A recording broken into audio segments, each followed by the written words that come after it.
የኑሮ ውድነት በዚህ ከቀጠለ እጅግ በጣም አስከፊ እንደሚሆን ብዙዎችን እያነጋገረ ይገኛል። በዛሬው ፕሮግራማችን በመዲናችን አዲስ አበባ ላይ የበርበሬ እንዲሁም የዘይት ዋጋ በብዙዎች ዘንድ መነጋገሪያ ሆነዋል። በዛሬው ፕሮግራማችንም እንግዲህ ለመሆኑ ምን ያክል እየተሸጠ ነው? ከዚህ በፊት ከነበረበት ጭማሪ ውስጥ የተጋነነ ነው የሚሉትን ሙሉ ዝርዝር ወደ እናንተ ይዘናል። ሰላም ጤና ይስጥልን። የተወደዳችሁና የተከበራችሁ የቻናላችን ተከታታዮች እንደምን አላችሁ?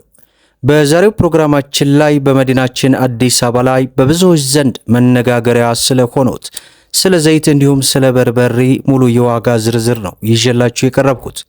እንደምታውቁት በሀገራችን ኢትዮጵያ ያለው የኑሮ ውድነት ከጊዜ ወደ ጊዜ ከቀን ወደ ቀን እየተባባሰ በብዙዎች ዘንድ እንግዲህ ከፍተኛ ቁጭትን እየፈጠረ ይገኛል። ለመሆኑ በዛሬው ዕለት እነዚህ ዋጋቸው ምን ያክል ነው የሚሉትን አጠር ያለ መረጃ ወደ እናንተ ልናደርስ መጥተናል። ሁላችሁም ቪዲዮውን ላይክ ቻናሉን ደግሞ ሰብስክራይብ እያደረጋችሁ ይህንን ቪዲዮ ስትመለከቱት እናንተ አካባቢ እነዚህ ምርቶች ምን ያክል እየተሸጡ ነው የሚሉትን እንግዲህ ለትምህርት ያክል በኮሜንት አሳውቁን እያልን በቀጥታ ወደ መረጃው እናምራ። እንግዲህ አገራችን ኢትዮጵያ ወደ ውጭ የምትልከው የቅባት እህልና ለነዋሪዎች የሚቀርበው ዘይት ዋጋ ውድነት ሲታይ የአባይ ልጅ ውሃ ጠማት የሚያስብል ነው። በተለይ በአሁን ሰዓት ላይ የዘይት ዋጋ በሳምንት ውስጥ ባሳየው ከፍተኛ ጭማሪ 5 ሊትር እስከ 2000 ብር እየተሸጠ ይገኛል። በጉዳዩ ላይ የንግድና ቀጠናዊ ትስስር ሚኒስቴር ከነጋዴዎች ጋር መነጋገሩም የተሰማ ቢሆን ከዚህ ቀደም ለህብረተሰቡ የሚያስፈልገውን የዘይት አቅርቦት በአብዛኛው ይሸፍናሉ ተብለው ግዙፍ የዘይት ፋብሪካዎች ስራ ጀምረውም እንደነበር ይታወሳል። ዞሮ ዞሮ ምድር ላይ የወረደ ነገር አለመኖሩ እጅግ በርካታ ኢትዮጵያኖችን ያስመረረና ያነጋገረበት ሁኔታ ነው። ለመሆኑ የዘይት ጉዳይ ከዚህ ከደረሰ የበርበሬስ ጉዳይ ከምን ደርሷል?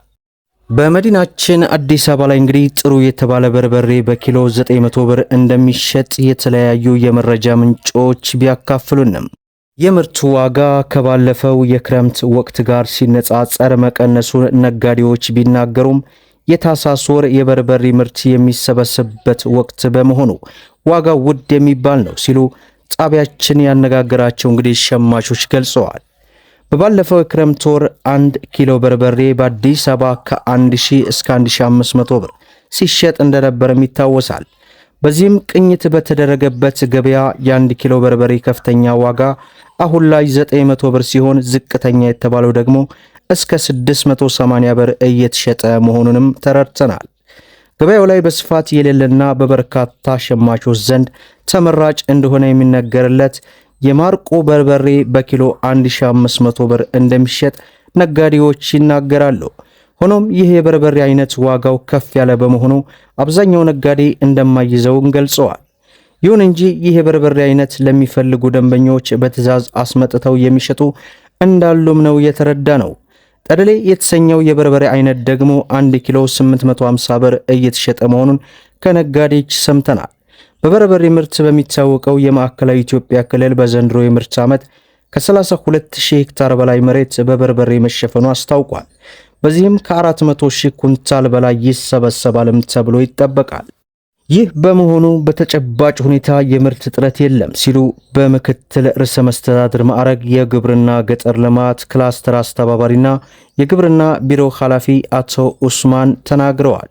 በክልሉ ከፍተኛ ምርት ካለ የበርበሬ ዋጋ አሁን እየተሸጠ ካለበት ዋጋ ሊቀንስ ለምን አልቻለም የሚል ጥያቄ ያቀርበላቸው የቢሮ ኃላፊው ገበያው እየተረጋጋ እንዳይሆን የሚያደርጉ አካላት መኖራቸውንም በመግለጽ ምላሽ ሰጥተዋል። የምርት ማጠናቀቂያ ወቅት ላይ የሚደረጉ ምርቱን ሰብስበው የሚይዙ ተወዳል ብለው ገበያውን የሚጠልፉ ስለሚኖሩ ነው በማለትም ተናግረዋል። አቶ ኡስማን አክለውም ከማዕከላዊ ኢትዮጵያ ክልል በተጨማሪ በአማራ፣ በኦሮሚያና በቤንሻንጉል ጉሙዝ ክልሎች በርበሬ እንደሚመረት ገልጸው ምርት ላይ እጥረት አለመኖሩን ገልጸዋል። እናንተስ የሚሰማችሁ ሐሳብ አስተያየት ምንድን ነው?